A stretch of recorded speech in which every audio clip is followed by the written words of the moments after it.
εσύ. Ξέρω έχω μια περίεργη φιλοσοφία, μα κάνω πράξη ό,τι πω χωρίς αμφιβολία. Έχω εσένα και μου είναι αρκετό. Σπώ τις αλυσίδες σου μωρό μου κύριο λεπτό.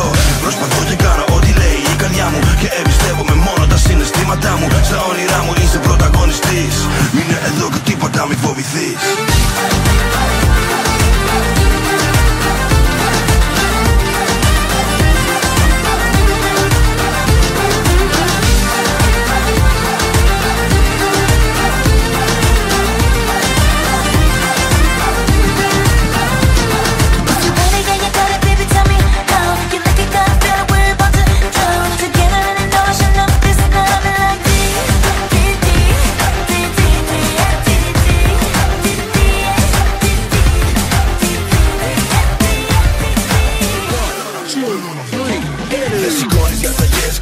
Καλά τα λες, κάνε τώρα αυτό που θες. Δικές σου οι επιλογές, του μυαλού σου αναδρομές είναι όλες μοναδικές.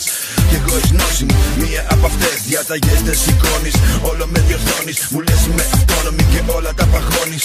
Μου εκδηλώνεις τα συναισθήματά σου κι εγώ να ψάχνομαι τώρα μακριά σου. Ας μην αναλύσουμε τις δικαιολογίες κι ας μην το κουράζουμε με ιστορίες. Στους διαδρόμους των σκέψεων χαμένοι, εγώ πάλι παράλογος και εσύ εκλογισμένη. Βάλε τώρα ένα τέλος, καταλήγω χαρακτήρα. Εγώ αγάπη από σένα πάντως πήρα. Και αναμνήσεις έχω τόσες πολλές. Ό,τι κι αν τους ακούγονταν σαν διαταγές.